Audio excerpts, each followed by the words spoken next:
Okay, I'm going to go out on a little bit of a limb here and just say, like some people are saying, oh my god, there's so many people talking about Nikon and Canon and Nikon and Canon and a bit more Canon and a little bit more Nikon, and everyone's forgetting about awesome cameras which are coming out from other manufacturers like Sony, Pentax, Samyang, Olympus, Sigma, and maybe some other ones.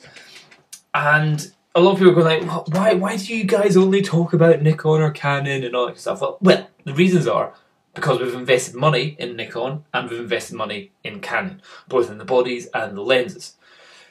But that's not to say that Pentax, Sony and other ones aren't making really good cameras. And I would say that they are. In fact, Sony's sensors are usually ones which are used in a lot of Nikon cameras as well. So Nikon is using the same sensor technology as Sony. Sometimes we think that Nikon are doing their own little tweaks to the sensor and maybe changing the way that you kind of get the information off the sensor, which makes it a little bit better.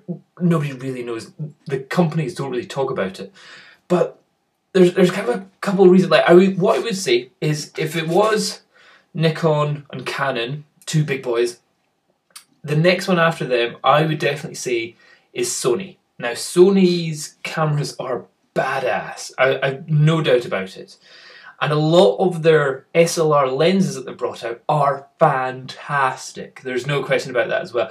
And they're being specifically made for the most modern cameras. So it's not like they're suddenly coming into the market with like a whole load of old-fashioned cameras and lenses and having to figure out, oh, what do we do? Here, they've pretty much come into the digital SLR world with a whole pile of awesome, and they've tailor-made it for it. So it's all pretty good. But there's a reason why I wouldn't ever buy Sony. And let me just have a little look in this. Okay, so here's a good example. On this page, this is a page of Canon lenses from Calumet, and it's Canon. Cool, like that. If I go to another page, Nikon lenses, Nikon lenses.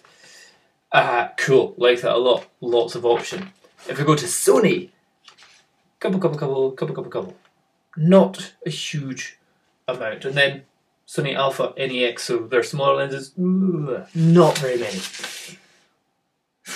That's a bit of a bummer. Now, Fuji were pretty awesome because they made a Fuji S5 Pro, which is something which I've done loads of videos on, and they just said, oh, bollocks, we don't have any lenses, let's just make it with a Nikon mount and you can use all your Nikon lenses on it. So I was like, score, awesome camera, awesome lenses.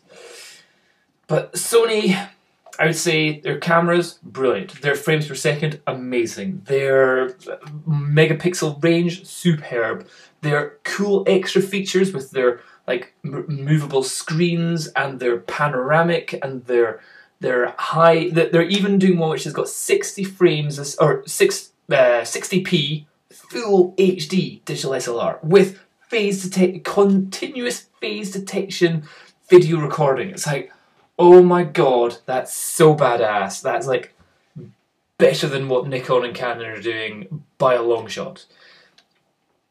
So can't rip them for their cameras at all. But what I can say, there's not a huge option in their lenses, and their lenses are not cheap either. So there's 24 to 70. Okay, it's a Carl Zeiss lens, £1,460. The Nikon equivalent is 1,250. So there's about a £200 gap difference there. If you're wanting, there's 70 to 300, that's about £760. And then there's 300 f2 is a cool £5,000. But there's just not really a huge number of lenses. Let's say you wanted to go ultra wide angle. So with Nikon, I've got my 14 to 24, my 16 to 35 VR. With Canon, I've got a 14mm. I've got a 16 to 35, and I've got some other ones. Anyway, that's a good option. I would say Nikon is probably still better for ultra wide angle lenses. With Sony, the widest is a 16 to 80, but it's an f3.5 to 5 point something. And in fact, I don't know if that's actually for the full frame either. It says DT. I think DT might be their smaller terms. I don't really know. But either way, when it comes to cameras, when it comes to brands, it's not about the camera. It's about the lenses. And it's not just about which lenses, it's about the prices of the lenses and the availability of the lenses, and also just, you know, the options of the lenses.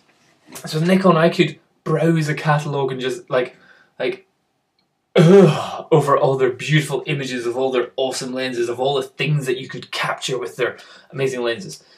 And you can do exactly the same with Sony. You can do exactly the same with Sigma. You can do exactly the same with other manufacturers.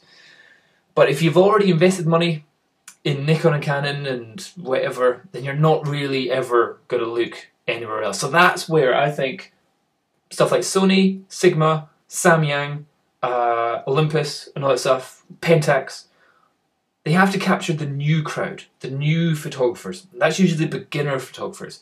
And that usually means put in lots of cool little, look, we can do a panoramic technology and we can do HDR and camera and all that kind of stuff, which generally for most people are just like, whatever, I can do that on my computer afterwards, or I want the control of that afterwards. So this is kind of just a little explanation of, yeah, I don't think anybody can diss what's coming from any of these other manufacturers, but it's just that we're not really going to bother looking at it until they have lens catalogues which are as detailed and as in-depth as what Nikon and Canon have got. Granted, their quality may be just as good, if not better, but it's a lack of options which is the biggest issue. That's why I'm not ever going to get like a, was it the Nikon V1, J1? Because it's only got like 4 lenses and they're all pretty whatever. So that, there you go. I do hope in the future I will be able to do some reviews of some Sony cameras because I do think they're awesome. And I'm really quite keen on the Pentax K5, K7, KR, whatever it is, next thing that comes out, because I think Pentax could be pretty cool. And Sony's like new A99, 24 billion pixels and 60 frames HD, full HD video, P, awesome, very cool. But just not likely to make me swap brands, that's all. What do you think? Let me know. Cheers, bye-bye.